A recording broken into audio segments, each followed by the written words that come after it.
Get I out mean, if you have not seen the show, because we are going to talk spoilers. Mitz, you're definitely not wrong. I think season 2 is fundamentally a different show than Different. season 1. It is, yeah, like you said, a whole lot less boxing, not just in the matches, but like the training, the coaching. Like the whole point of MEGALOBOX season 1 is to ascend and become a boxer, and season 2 is very much has pushed that to the sides. And if you're here for like, I'm here for sports, and sports is the drama, and it doesn't deliver that, I absolutely get why you're like, well, it did not deliver what I came here for, and you didn't vibe with it. And I understand that completely. Yeah. But I the appreciate characters that. are great. The character drama is interesting. Yeah, most of them. I'd say, and I think something you and I both aligned with, Caroline, was the 4 episodes of Chief were really good. I even made I made a little hummingbird boy. When do you do that? Today while I was watching episode 13, I was like, oh, I have an origami paper. I'm gonna make a hummingbird. So there we go.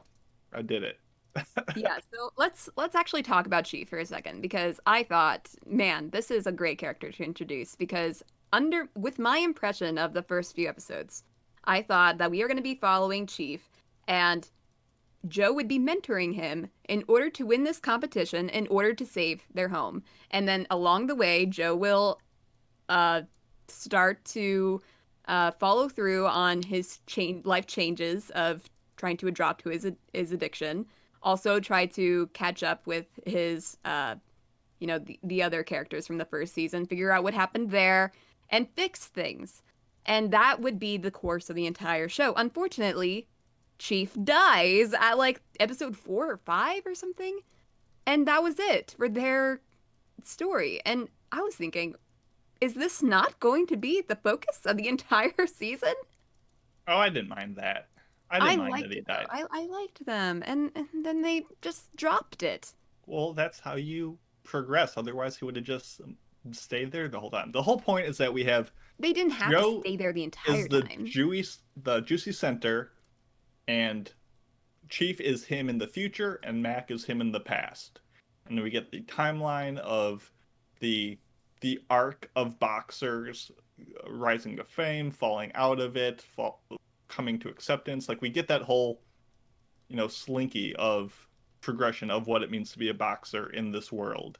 And that's how things end, with the death, the ending of a saga, and it's definitely mirrors what he was going through with his coach passing away. Like, yeah, Chief kind of had to kick the bucket for, Joe to have to really come to terms with the death of Nanbu and all of that stuff. So, yeah, but it was a great 4-episode arc and started the process of delivering the metaphors and themes that we got throughout the series. A bit heavy-handedly, no doubt about it, but well enough, I thought.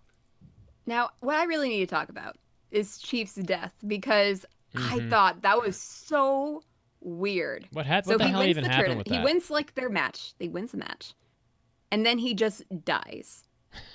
He There's had absolutely no achieved his dream. explanation. There's no explanation to his death whatsoever. It seems super suspicious after the fact that he wins a tournament that I forget who was he going up against? It was like the mafia or something.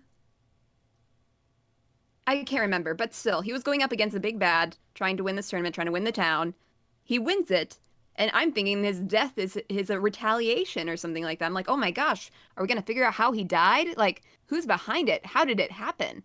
Nope. Joe just goes back on his journey back home, and I'm just like, wait a minute, we gotta investigate. Did nobody else find that weird? I did. I didn't understand why he died. Maybe it's one of Mason? those like, oh, I've achieved my life dream or something. Now I can die. But like, I don't know. It's been so long since I watched the first 4 episodes. I just assumed it was the general, like, physical fatigue from boxing for so many years and going through just the damage that, they talk about later, that all boxers have by their time in the ring. And he knew his time was coming to an end, which is like, he didn't die from an event in the recent. He just knew his time was coming and made this last push to make the most of his life. That was my understanding, but I honestly, I watched the first 4 episodes a while ago, and I'm like, yeah, it's a good show, and waited until now to finish the rest. If that was the case, they should have made like the fact that he was quote unquote dying a lot more prevalent. Because throughout the entirety of those next 2 episodes, I was like thinking to myself, when are they going to make this reveal that, oh my God, he was murdered? Oh no. Didn't happen. But yeah, I really liked his character, but I think the move to the second half of the show and those arcs were not nearly as strong as the first one. I mean, I thought the second half of this anime was like identical to the first season.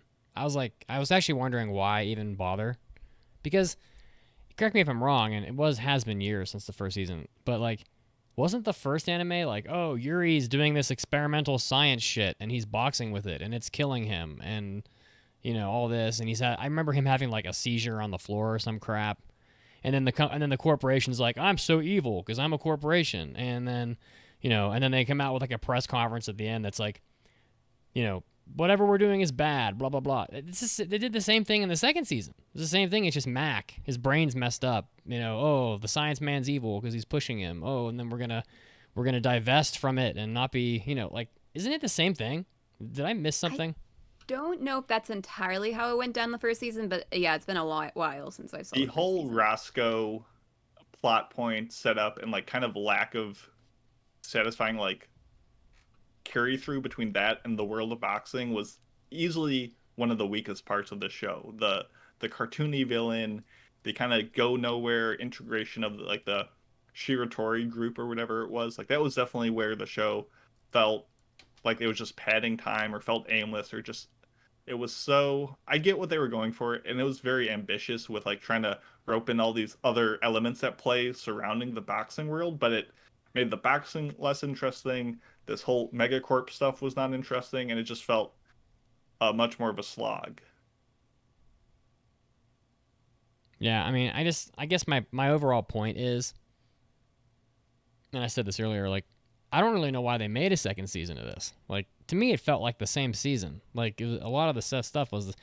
Now, I made that comment on our Discord, and I was apparently wrong. But, I don't know. I felt like I was watching the same show, sort of.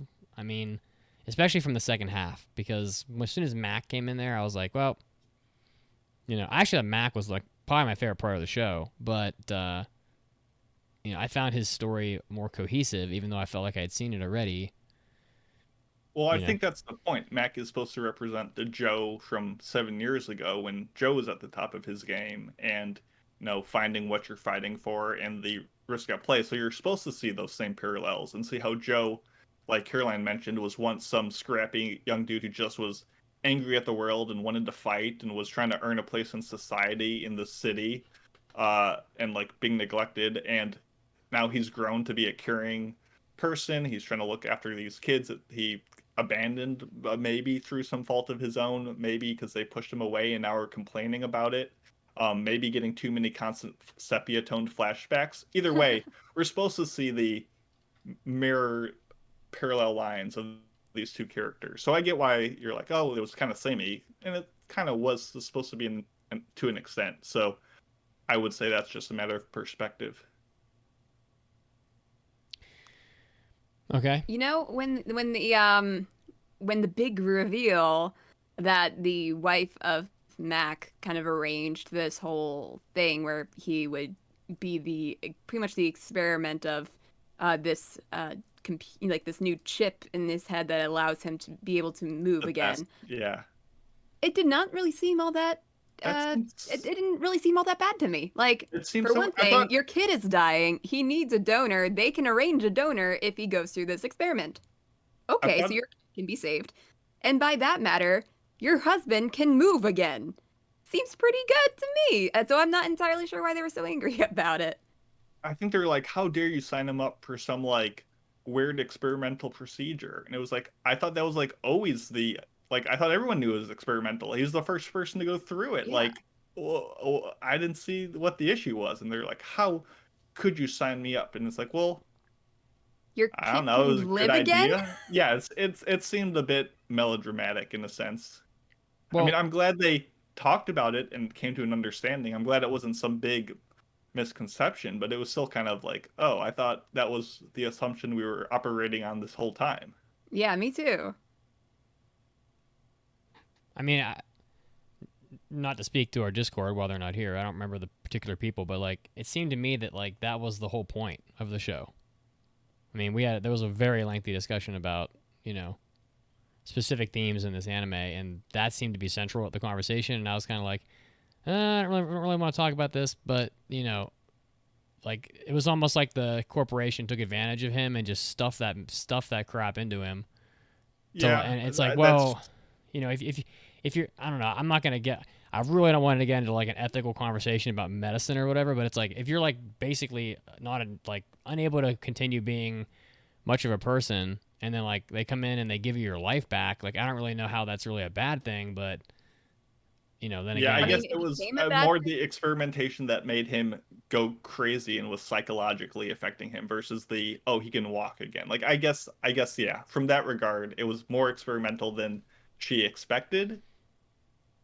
Yeah, I But mean, it yeah. became Yeah. a bad thing when they started, like covering up the effects that it had on his brain. That's unethical, but it seemed like the focus was on the fact that this happened in the first place. I see it both ways. yeah, I don't know. It's an ethical discussion, but it's like, I don't know. To me, if you see if you're what was he like, paralyzed or something? I can't remember Yeah, exactly what it was. Yeah, he got like I think shot in like near the spinal column or something. Okay, if you're a when he was rescued. quadriplegic, and I'm pretty sure, and I shouldn't speak for quadriplegics, but if you have a chance to have like your full motor function back, I think you would go for it. I mean, and but again, that's like an ethical discussion. But I mean, that's kind of what happened. And like on top Yeah. of that, they're basically guaranteeing your child's life, which if I was a parent, I'd be like, well, I'm a quadriplegic. I'm going to go through under like experimental surgery, but also my child will survive. Seemed like a win-win. Like Pretty big I deal. yes, I get that the theming of the show talks about more than just boxing. It's about the corporations going above and beyond and feeling like they can get away with it because they have power and money. And it talks about immigration. It talks about being accepted by the society that shuns them. It's talking about the, all sorts of things beyond what I think the first one really was able to grip its teeth into. And I guess I like that, but I think at the end it started to lose itself in that plot and the boxing, and neither succeeded as much as I would have liked. Yeah, especially when I was expecting like the latter half of the show to be more about Joe winning back the people that he lost after the events of the first season. The turnaround for that was very quick. Like you got Sachio, right? Mhm. The kid. Well, now he is extremely angry with Joe, basically attacking him in his sleep, kind of angry. And it takes a few episodes for him to turn around, but the turnaround seemed instantaneous. Like they just get into like have their own boxing match. Joe beats the shit out of him, and he's like, "Okay, I guess I'm on your side again." Which I was very like, "You seriously? This is all it took is for him to actually fight you?" I don't get it. It was very satisfying watching Sachio get his crap knocked in. Yeah. Because all the kids, as much as I believe that this is how they turned out, like they were constantly like, I can't believe someone went away just because we told them to go away. Yeah. And now I don't like them. But now they're here and I'm telling them to go away and they're not going away. So now I don't like them. It's like, yeah, I get it. They're kids, but they kind of were a pain in the butt. And I wasn't the biggest fan of them. But I really enjoyed Joe as a character. I thought his voice acting, his dialogue, his like, acceptance, his overcoming, everything was believable and solid, and I liked Joe a lot more than season 1 Joe, Mm-hmm. even without the Baird. I still think like as life goes on and I get older and I get tired, like I get tired more sooner in the evening and just don't have the brain capacity to like sit down and think analytically or ethically about like some show's message. It's like I find myself just wanting to watch the scenes in the show where Mac fought Lou or whatever. Like that was a good scene. Like I enjoyed that scene. Is it realistic? No, not really. like Lou punched Mac like 95 times, just like I bitched about in the first season, and then he's like unconscious basically, and then he just like punches Lou once and he wins, which is like something I bitched about in the first season. But it's like That's something that happens in any anime, though, is like the main character gets beaten down so many times, and then they get the opportunity to land one punch, and it's that. I mean, it's true, but like they had to some sort of win. explanation for it in this show with Mac time or whatever. Yeah, science fiction or whatever. But but like, not to like, this isn't really the point, but like in Hajime no Ippo, like in certain fights, Ippo will get his ass whooped, and then Ippo will like make a comeback, and then he'll start winning. But like, it isn't like he punches the guy once and he just wins. Like, it's more of a process. Yeah. This is more like, oh, I'm so beaten up I can't see, and I'm basically dead, and I'm gonna punch him. So this isn't the point. The point is that I think I would rather just watch the boxing and just say fuck all the theme, all the themology. Like, I don't know. I guess I'm just like turning into like a shonen junkie, but like, to me, my favorite parts of this anime were the boxing scenes, and there just weren't very many of them, unfortunately. I get that. And it's like, it's like watching people having a hard time is fun sometimes, but I'd rather have it be like a secondary thing, because I'm in it for the entertainment, and I guess I just don't get entertained by like watching all this suffering and people's houses burning down and all this. It's just not really my thing. No, fair enough. It's not what you're in the mood for. I get that. I will say. No, go ahead. I think I'm just old, and I'm like, I don't have the like I used to, back in the day. I'd like watch Habane Renmei, and I'd like write a paragraph about like, ooh, this is about like purgatory and all this like themes and all this shit. Same way with like Now and Then Here and There. To me, it was like all about forgiveness, and all these war crimes get committed, but in the end, oh, there's forgiveness, and it's so beautiful. Now I'm just like, I'm old and tired, and I spend all day thinking at work, and I just want to come home and watch people punch each other. And I feel like that's where this anime kind of lost me, because turning into like an old tired guy, and I'm like, I kind of like to just watch something simple, I guess. I don't know. And this anime is really not that simple. So I think that's kind of like where I was with it at the end of the day. Yeah, and for me, I'm like, on the other hand, if this was just the punching, I would have zoned out. And I like that it shook up the formula and tried something new. I will say, probably the best looking boxing of the show was when Joe and Louis, or I think whatever. it's Lou, when they were doing their sparring match, and like the kids were like spying on him or whatever. Like, I remember that animation, and overall, I didn't think the art in the show was that good. Like, I liked the design of it, but it was kind of just all right. But the animation during that fight was really cool. I agree. Also. I agree, and just to close out your thought on that fight, I appreciated how like they showed him clip how they showed Joe clip Lou's chin, and how it like shook Lou's like eyes around, and you were like, he clipped him in the chin. Everybody knows if you get punched in the chin in boxing, it'll rattle you really hard. And I was like, oh, someone actually like paid attention, rather than just having like rock'em sock'ems going at it. Yeah, that was such a cool fight. And I was gonna say the high-tech facility that they show in like episode 7, it's like a one-off like 2-second shot of like the Roscoe like laboratories, is by far the most realistic, accurate looking high-tech like warehouse thing I've ever seen in anime. So many things make it like hyper clean and sanitized and weird looking. This one was like how they look in real life, and I was like, wow, they did it. They did state of the art how it actually is, and I really liked that. Any other thoughts? Music? The dub was bad. I watched the dub. Wasn't good. Some of the characters were really bad. The science guy, whatever the fuck his name was, like the head of the company. The tap dancer? Yeah, his dubbing was fucking terrible. I mean, it was like he had no emotion. He could have been like watching his mother burn at the stake, and he'd be like, "Oh no, mom." That's literally how he was. I like the art of this show. I didn't care for the music. I don't know. I was kind of like, man, I don't know. I just can't tell if I like this anime or not. I'm just not sure. Oh, that's fair.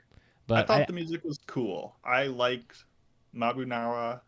I think he just has the electronic beats, the acoustic guitar work. It just adds a uniqueness that permeates the atmosphere and scenes. I like his stuff. It was very different music from the first season, Yeah. but all the more still enjoyable. In fact, I thought they got a completely different guy doing the music this season. It's But actually it was still really good.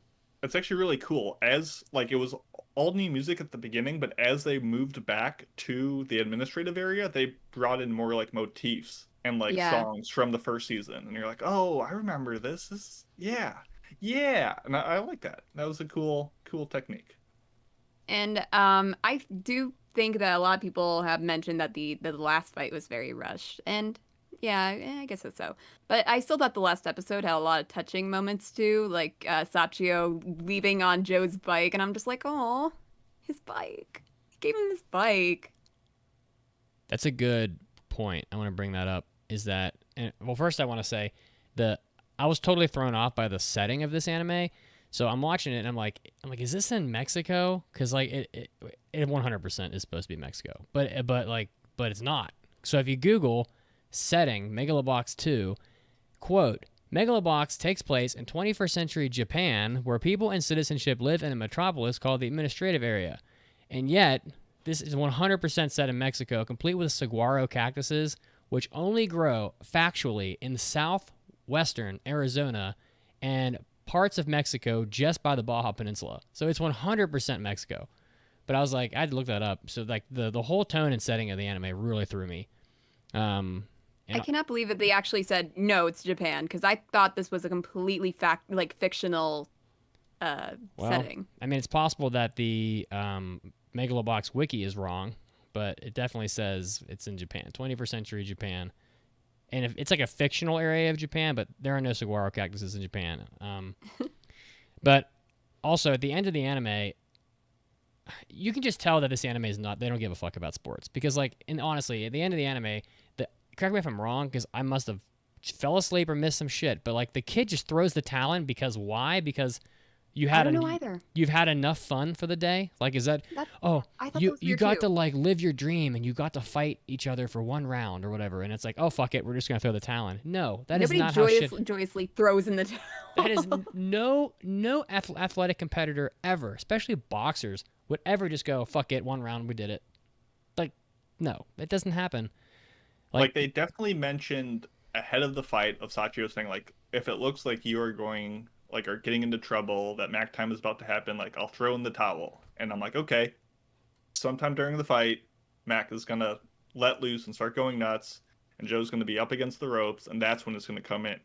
And obviously the twist is that Mac magically overcomes his like the BES programming, maintains his sense of yeah, he hears his kid in the crowd. He's like, I'm gonna stay true to myself and stay myself, and he just becomes really good because he has that ability, not under the jurisdiction of this programming system. But it didn't seem like he was destroying Joe. Like it seemed like Joe was still hanging in there. Maybe not, but either way, Joe was fine. He like walked over to the kid and he was like, Chief's ghost or some shit told me that it was up to me to make the call. And I decided that he was there with me, and I did that. And Joe's like walks over, totally uninjured. He's like, hand on the shoulder. I agree. He was there with you all along. And it's like, Yeah, Joe, that was kinda yeah. you're fucking fine. Like Ippo was half dead on the mat. Like he could have been dead. He's unconscious. He's having dreams about like why he's even there, and then like gets up and keeps fighting, unfucking conscious. And then this kid's like, fuck it, you had fun for the day. I mean. I get that it's all about like returning to family and not like losing yourself or your like health in pursuit of the sport. I guess I get that, but it did seem like it took a lot of the gravitas out of the situation. I totally get it too, because it's not really. I just think it's not really. It's not what the fight wasn't the point, I guess. But yeah, I was confused by that. I actually rewound it and I was like, did I miss something? Like, Yeah. but no, there was really nothing. And then they had like a party about it, like after, with like signs and cakes and shit. And I'm like, you threw in the towel and just quit, basically. All these people paid all this money to see you fight. All these people, all these degenerates were betting their like life savings on you. You train forever. You get in there and you're fighting. The other guy's fighting even though he's like putting his life at risk and he knows he is. And then it's like, fuck it. So I didn't really get it. It didn't make much sense to me, but whatever. It's like, it's kind of like I would never climb a 14er in Colorado and hike for like 12 hours and get like 5 feet from the top and then just be like, you know what, the summit wasn't really the point. The point was the mountain was here. Like, you don't do that. My feet are bleeding, okay? We have learned the lesson of this match, and now we are not going to finish it. Such a beautiful day, and I'm right here. But anyway, yeah, it's all in humor, but it was good. No one died. I guess.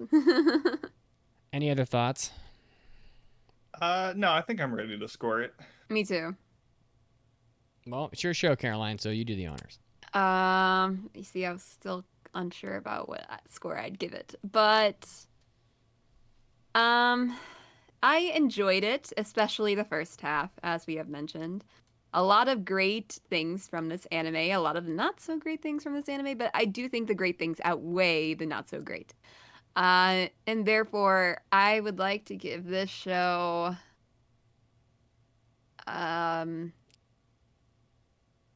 4 bearded Joes out of 5. He's a fluffy boy. I was really going back and forth between 3.5 and a 4, but whatever. Yeah, I get that. If he had kept the beard the whole time, I definitely would have given this a higher score. Yeah. I don't know. I think that the show was not, for the most part, overly dramatic. It had that emotional resonance that I liked. Most of the cast, both new and old, were solid. I liked the respectful incorporation of the Latin flair, all the themes we talked about. It made it a very ambitious show in my mind. It went beyond what I thought it needed to, and I just felt like it was stifled by, I don't know, either too many elements, not enough episodes, too short of a runtime. I'm not sure what it was, but it felt like trying to incorporate all the elements plus the boxing matches just overloaded the show and kind of made everything not quite hit the highs I wanted to. So I'm going to give it, I think I gave season 1 a 3.5. I don't think you rated season 1. I wasn't around when I Right. wasn't on the podcast on season 1, but on my Annie list I checked, I gave it a 3.5 out of 5. So the question is, do I think this show is better or worse? And I think, like I said at my beginning thing, I think it does some things better and some things worse. So I was between a 3 and a 3.5. I think I'm going to stick. I'm going to say 3.5 out of 5 hummingbird stories. And it's right on the edge, though. So who knows? It could go either way. But let's go with that. I must have been very angry at season 1 because I checked our document and I don't think it's wrong, but I gave season 1 a 3. And I note that I did not give it the worst score that day, but as Kazuo was very angry with this anime, I think. But but then I went on Mao and I gave it a 5, so I lowered it. I really think I enjoyed season 1 more, mostly because it's much more of a sports anime than this season. However, it doesn't seem appropriate to give this anime less than a 2.5, so I'm just going to give it a 2.5 thrown in towels out of 5. That's about how many they threw in during the course of the show anyway, so we'll go with that. And I will say that I understand the point, and when they were fighting, they did it really well, and I wish it had a little more fighting in it, even though that wasn't really the point. I don't know. Make it 2 seasons. Fuck it. Make it 24 episodes. Make it, cut back the drama a little bit and give me one more boxing fight. Something would have helped me a little bit, but I get that that's not really the point. I feel like the motif of throwing in the towel is the perfect way to describe what you think of the second season. Well, I don't know. They're very serious about boxing, again, like I said, and I'm just shocked that Joe was okay with him throwing in the towel. I think a lot of fighters would rather die. It's all the stuff that they learned along the way. It doesn't matter if you win or lose. I think most fighters would rather die in the ring, personally, but I don't know. If you watch boxing on TV, I don't think you see people throw the towel in. I think that's just a fake thing that happens in movies. You don't see people throwing in the towel in MMA. No, the guy's he's got the guy in full mount, and he's just pounding his face, and every time he hits him, blood flies out of his face, and I love this about MMA, and there's just blood everywhere, and they still don't throw the towel in. He's basically dead. He's pounding his face. It's I'm making meatloaf, boom, boom, boom, boom, but there's no towel. Anyway, is there even a towel at all? I don't know. I don't know if there is. Probably to wipe the blood up. Why would you use a white one then? Because it gives dramatic effect. A red towel just doesn't do it. Anyway, sorry. I'm getting crazy. Well, and there you have it. All right, there you have it. We did have given the show like around we'll say 3.5-ish, right? Yeah. So overall, but yeah, it was a lot of fun. So we've done it. We have finished the podcast again. And in the after party today, we're going to talk about Mason's fun times at Popeye's Chicken. I cannot wait. After past after parties discussing, oh, Popeyes is better than Chick-fil-A, or no, Chick-fil-A is better, or there's like this other random sandwich that's better. We're going to find out. And if you didn't eat the chicken sandwich at Popeyes when you went, if you were like, you know what, I'm going to get the tenders. I'm going to drive to your house and bring you one because you will eat this sandwich. But we'll have to find out. To say I didn't have it, but we'll get to it. Or you can just DoorDash it to him. Oh, it's true. Oh my God, I could. I will do that for sure. All right. So if you guys want to follow us on social, again, the podcast is at AAA Podcast on Twitter. Please make Caroline happy. Look, she loves all of you. She does. And no, I'm kidding. But like you gotta give the love back. I'm at Pope Mitsugi. Mason's at Macy Pacey, spelled with C's. So go follow Mason.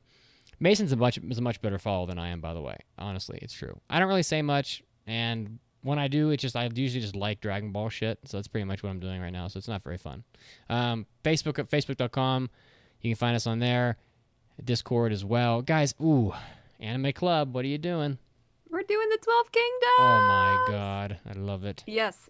So watch the first 13 episodes. Join us on August 25th at 10 p.m. EDT, and we are going to talk the shit about it. Can I just say that much how Megalobox annoyed me a little with all the drama, I think if I watched 12 Kingdoms now for the first time, I don't think I would like it as much because it is a lot of suffering in that fucking show. It is a lot of suffering. I think it's. Will you join us, Mitsuge? I might. I might. You're not doing my favorite arc, but what's your favorite arc? The second one with Taiki. Yeah. But it's a good show. It's a good show. It is very good. How about Manga Club? Manga Club, August 18th. We're discussing Blame, volumes 1 through 2. Also talking at 10 p.m. EDT. So go read it and check it out. You've got a little bit of time if you're listening to this live. If not, see you for the next one in 2 weeks. So don't sweat it. We'll just come on by whenever you feel like it. Just hang out. It's fun. Yeah. All right, that's the sound of the end of the podcast. Listen, if you want to support the podcast, if you want to make sure this keeps happening, you need to follow us and support us. AAApodcast.com/join is where you do that. You're going to get all kinds of extra content. We always deliver the extra content, so head over to head over to Patreon as well, and hit us up on Discord. We love you, and please subscribe on iTunes. That would be great. Write us a 5-star review. We're trying to maintain that the very strong score on iTunes, so we don't want to miss out on that. And again, next episode we're reviewing Godzilla SP. We'll see you then. Bye. Bye-bye. Love you. Have a good one.